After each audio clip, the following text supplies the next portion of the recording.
Bonjour à tous, on se retrouve pour une nouvelle vidéo où je vais parler de ma relation avec les réseaux sociaux. J'espère que vous m'entendez bien, je teste un nouveau truc pour que ce soit plus podcast. Ouh. Yes, ok. Du coup, comme je disais, nous allons parler de ma relation avec les réseaux sociaux. J'ai commencé à écrire un peu dans mon carnet pour essayer de donner un ordre à ce que j'allais dire, mais je pense qu'on va commencer par le début et quand j'ai installé les réseaux sociaux. Je les ai mis en 2016 et j'ai tout de suite mis Snapchat parce que du coup il y avait des gens en 6ème qui l'avaient. Non, c'était dans l'été entre le CM2 et la 6ème. Ça fait un peu ASMR. Pardon. C'était l'été entre donc le CM2 et quand j'allais arriver en 6ème. Mes potes en fait de l'époque avaient Snapchat et du coup j'ai mis Snapchat. C'était vraiment parce que tout le monde le mettait, parce que de base j'étais pas trop intéressé par les réseaux sociaux. Et ils ont aussi tous commencé à mettre Instagram, donc j'ai mis Instagram. Le truc que j'ai commencé à faire sur Instagram, c'est que je postais tout et rien. Je postais tout. Je postais tout ce que je faisais, des photos que j'avais vues sur Pinterest, parce que quand j'étais petit, ma maman avait Pinterest et je mettais énormément de choses. J'ai retrouvé le compte de ma mère et je mettais, en fait j'avais des tableaux lapins crétins, j'avais des tableaux mignons, j'avais des tableaux de chats, de chiens, j'avais 8 ans quoi, j'étais un enfant. Du coup, je mettais tout ce qu'il y avait sur Pinterest, les trucs que je trouvais drôles sur Pinterest, je les mettais sur Insta, jusqu'à ce qu'un mec qui était donc à l'école primaire avec moi et qui était donc en CM2 avec moi, commente et dise oui mais on s'en bat les couilles de ta vie, on s'en fout et tout. C'était, je crois, la première chose qui m'est venue en tête quand j'ai commencé sur les réseaux, c'était partage, mais pas trop. Dis des choses, mais tais-toi un peu quand même. Dis pas trop de choses quand même.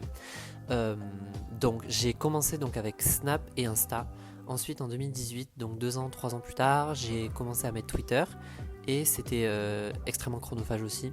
Et en même temps, j'avais mis Musical.ly. Et j'avais l'impression du coup, avec le fait qu'on était en 6ème, qu'on avait des amis ou pas beaucoup d'amis, que plus on avait d'amis virtuels et de connaissances sur les réseaux sociaux, plus on était valorisé et valorisable, et plus on était apprécié. Mais c'était que des broutilles, c'était que des bêtises, parce que être sur les réseaux n'a pas empêché que je me fasse harceler, et être populaire sur les réseaux sociaux n'a pas empêché au harcèlement. J'ai essayé de faire une liste des choses positives en fait que les réseaux sociaux m'ont apporté, et ça tient sur 2 lignes. C'est-à-dire j'ai découvert des personnes, du coup j'ai fait des rencontres avec des personnes que je n'aurais jamais croisées dans la vraie vie. C'est vrai que si j'avais pas mis les réseaux, je les aurais jamais croisées, mais ça se compte sur les doigts d'une main. Et il peut y avoir aussi l'inquiétude de oui, mais si je lève les réseaux et si je suis plus sur les réseaux, je pourrais plus rencontrer des personnes. Et c'est là que je me dis pause. Je pense pas que rester sur les réseaux ce soit vraiment une bonne idée si c'est pour rencontrer des personnes quand tu peux juste sortir de chez toi. Ce que les réseaux ont fait pour moi, rencontrer des personnes géniales, ça se compte sur les doigts d'une main.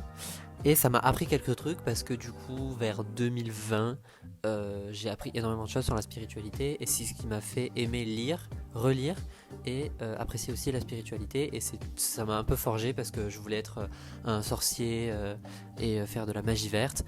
Cette période est passée, mais du coup, j'avais un carnet sur les plantes et tout, et du coup, ça a pu m'inspirer et être le premier pas vers la spiritualité et la créativité.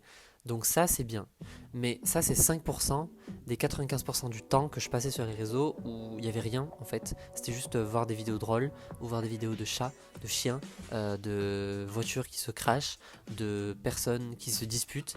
Et c'est là que je me suis dit, bon, est-ce que c'est vraiment utile? Est-ce que ça va m'aider En fait, est-ce que les réseaux, quand on pense les réseaux, on voit que c'est magnifique, que ça crée plein d'opportunités. Ok, mais pour qui? Pour les 3 pecnos d'influenceurs qui sont milliardaires ou millionnaires et qui sont dans des îles et trucs comme ça? Parce que je suis désolé, mais les réseaux ne m'ont pas aidé à trouver un travail. Les réseaux ne m'ont pas aidé à trouver un appartement, ou à trouver un stage, ou à avoir des bonnes notes à la fac. Ça peut même freiner. Donc je me dis, ok, les réseaux c'est utile, mais à quelle échelle? Pourquoi faire? Et pour qui? Parce qu'au final, quand on voit les influenceurs, je me dis, ok, mais qu'est-ce qu'ils influencent quoi en fait? Le fait qu'on se compare entre nous, en fait, c'est que de l'influence négative. Et je sais que la seule raison pour laquelle j'aurais aimé du coup être connu, c'est pour pouvoir influencer, mais d'une bonne manière et d'une manière positive. Mais encore une fois, je me dis, est-ce que ça c'est pas du bullshit et est-ce que c'est pas de la grosse merde que je suis en train de dire? Parce que, est-ce que si j'étais vraiment dans le personnage et dans le rôle d'un influenceur et que j'avais des millions d'abonnés ou des centaines de milliers d'abonnés, si une marque me contacte alors que c'est vraiment pas éthique et que je suis vraiment contre cette marque, me contacte et me propose énormément d'argent pour promouvoir quelque chose, est-ce que je dirais pas oui? J'ai vraiment, je me suis basé justement sur juste ma vision des choses et ma relation avec les réseaux sociaux. Mais si jamais vous avez une relation saine avec, let's go, continuez et voilà. Et je parais peut-être super aigri sur la vidéo, mais je le suis pas. Je préfère préciser, juste du love et voilà. Ça vient à questionner nos valeurs. Et c'est peut-être pour ça que je vois pas énormément d'influenceurs qui prônent des belles valeurs et qui partagent des trucs sympas. À part quand c'est pour eux créer leurs associations et eux créer les trucs qui leur font du bien. Et au final, en fait, ils en profitent. Mais est-ce qu'on a déjà vu un influenceur ou une influenceuse qui a vraiment promu des... Est-ce qu'on dit promu? Qui a vraiment partagé des valeurs et des choses où derrière, ils gagnent rien. Ce que les réseaux n'ont pas fait, pour moi maintenant, ils m'ont pas aidé dans les cours, ils m'ont pas protégé du harcèlement, ils ont pas augmenté ma concentration ni mon attention, ils l'ont même baissé. Et je pense que la plupart de mes problèmes d'attention et de concentration et de mémoire viennent du fait que, avec l'arrivée de TikTok et les vidéos courtes et les vidéos divertissantes, en fait, notre attention, elle s'est diminuée d'un coup. Et en fait, si la vidéo n'est pas intéressante, si ça commence à nous saouler 2 minutes, on prend pas le temps d'attendre un peu, d'être patient. Et c'est usant en fait, de plus pouvoir se concentrer, de plus pouvoir lire un livre, de plus pouvoir regarder écouter un podcast ou regarder une vidéo qui dure 1 heure ou un documentaire. Et de devoir faire un truc à côté, ou quand on regarde un film, on est sur notre tel et on parle à des potes. C'est trop de stimulation. Et ça décrédibilise tout parce qu'on fait plus rien à 100% et on fait tout à 20%, 10%, 30%. Ça sert à rien. En fait, ça me saoule. Parce que les réseaux sociaux, c'est que de l'hypocrisie. Et j'ai l'impression que c'est vraiment la culture du vide. À part la go, non stop. Oula, à part la go qui a dit genre qu'elle avait envie d'un burger et qui voulait qu'elle aille à Quick, elle me fait trop rire. Mais encore une fois, pour combien de temps? Et est-ce que ça va avoir un impact sur ma vie et sur la façon dont je me vois et sur la façon dont je réussis plus tard? Absolument pas. On va y penser genre 1 semaine, on va rire, ça va peut-être être une ref avec nos potes, mais à la fin de la semaine, est-ce que ça nous a aidé à être de meilleures personnes? Est-ce que ça nous a aidé à apprendre des valeurs? Est-ce que ça nous a aidé à être meilleurs en fait dans une société qui est vraiment en lambeaux? Pas du tout. Mes vies, lisez un livre, sortez. Mais si vous sortez juste pour être sur votre téléphone, ne sortez pas en fait. Lisez juste un livre. Et on donne juste de l'argent sans s'en rendre compte en regardant des pubs à des personnes qui n'en valent absolument pas la peine, qui partagent des choses de merde en fait. On s'en bat la race. On s'en fout. Enfin, je suis désolé, mais l'exemple de Morgan Makeup, frère, elle a fait exprès d'être complètement conne parce qu'elle a vu que ça marchait. À qui on donne du pouvoir? À qui on donne de l'influence? Et à qui on donne de l'importance? À qui on donne de l'argent? Ces personnes-là représentent et sont censées représenter les jeunes. Les influenceurs sont censés représenter les jeunes et sont censés représenter la nouvelle génération. Ils le font mal. Désolé, mais ils le font mal. Alors après, il y a des pépites aussi. Je pourrais pas en citer du tout. J'imagine au moins qu'il devrait y avoir des bonnes personnes et des personnes qui partagent des trucs sympas et tout. Mais c'est vraiment une infime partie et c'est désolant parce que en fait, les gens ont compris que ce qui marchait, c'était genre la connerie. Ma relation avec Instagram, ça a commencé quand je l'ai mis du coup en 2016. Et de suite, j'avais une meilleure amie qui avait 12 000 ou 13 000 abonnés sur Instagram. Et je lui ai dit waouh et tout, comment tu fais, comment c'est possible d'avoir autant d'abonnés, choses comme ça. Elle m'a dit qu'en fait c'était complètement des faux abonnés et c'était juste du paraître. Et je pense que ça l'a un peu aidé à avoir confiance en elle au final parce que ça reflétait aussi la popularité qu'elle avait au lycée, au collège. Et moi j'étais grave là, waouh, ok, trop bien et tout. Donc j'ai commencé à télécharger des applications et je regardais des pubs pour avoir des nouveaux abonnés et des likes, des faux likes. C'était une application, tu regardais des pubs et après tu pouvais choisir, du coup tu gagnais des likes et tu pouvais mettre des likes sur les photos que tu voulais. Et un jour, au lieu de partager les likes et de mettre genre 50 likes, 50 likes, 50 likes, j'ai mis 600 likes sur une photo. Donc j'avais 30 likes à tout casser sur chaque photo. Et d'un coup, 600. Est-ce que je me suis senti mieux? Non. Et c'est tout. En fait, j'avais énormément d'abonnés sur Insta. J'en avais 2000. En tout cas, ça ne m'a servi absolument à rien. Ça n'a pas aidé à gérer le divorce de mes parents. Ça m'a pas aidé à gérer mes traumatismes. Ça n'a aidé en rien. Voilà, ça n'a pas augmenté mes notes en histoire géo. Ça n'a pas augmenté mes notes en maths. Instagram va pas s'asseoir à votre place au bac ou s'asseoir à votre place au partiel et remplir et cocher les QCM et les dissertations à votre place. Non. Cela dit, c'est cool parce que j'ai découvert des nouvelles choses et tout, mais en fait, je me rends compte que le plus de choses que j'ai appris, c'est sur Pinterest et YouTube.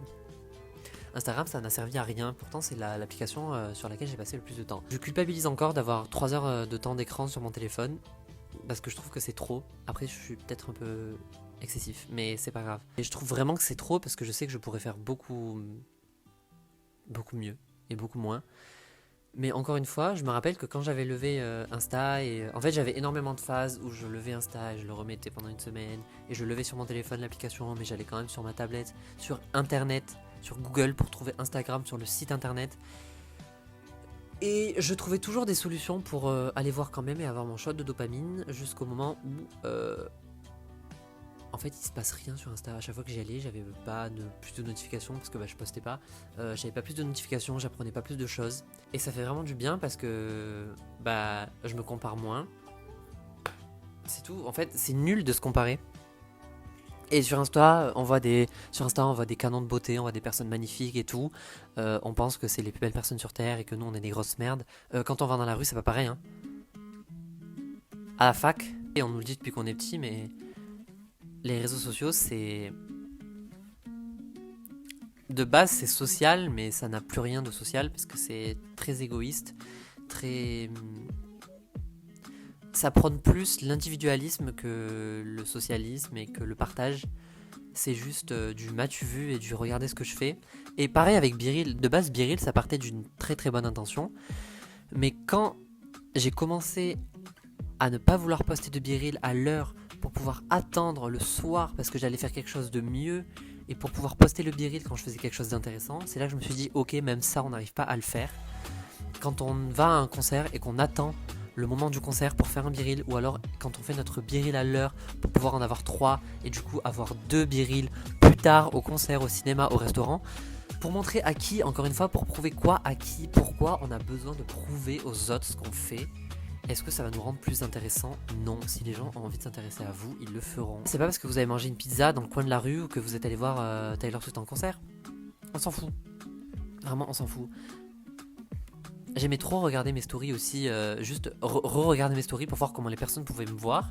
Mais est-ce que je fais ça chez les autres? Non, je m'en fous. À part les gens avec qui je suis ami et les gens avec qui... Voilà, personne ne fait ça. Personne ne fait ça. Et c'est la même chose avec la comparaison sociale et quand on pense que tout le monde nous regarde dans la rue et qu'on a trop peur de ce que peuvent penser les gens sur nous. Tout le monde se dit ça. Donc en fait, personne pense aux autres. C'est super individualiste. Donc j'ai dit nique ça mémé. Et j'ai désactivé Insta parce que ça ne voulait plus rien dire. Et Biril, je l'ai levé pendant un bon bout de temps.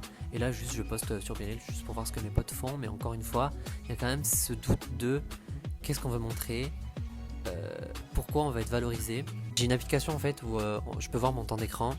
Et ils m'ont fait un récap des 6 derniers mois. Et ils m'ont dit que j'avais gagné 6 ans de ma vie en ayant supprimé les réseaux sociaux. Et ça fait du bien. Honnêtement, ça fait plaisir. Et je me dis que ce temps-là et ces heures que je passe sur les réseaux, si je les passe pour apprendre des choses, apprendre des langues, lire des livres, apprendre sur des cultures que je ne connais pas, ça me rendra juste une personne meilleure et c'est trop cool. Mais encore une fois, meilleure aux yeux de qui? Parce que si je lève les réseaux, mais que c'est pour lire d'autres choses et pour prouver aux autres que je sais plus qu'eux, là j'ai échoué. Mais si c'est juste pour mon plaisir personnel et pour apprendre des choses et pour vraiment en découvrir plus sur le monde, là j'aurais gagné. Buvez de l'eau. Allez toucher un peu d'herbe. Et je parle pas de shit, je parle... Ah mais non, mais je peux pas dire ce mot là. Merci d'avoir regardé cette vidéo. Je sais pas si ça aboutira à quelque chose, mais je sais pas. Je pense que c'est ce que mon moi de 2016, mon moi d'il y a 8 ans aurait aimé entendre. Donc cette vidéo est pour toi, Thomas de 10-11 ans. S'il te plaît, perds pas ton temps. Voilà.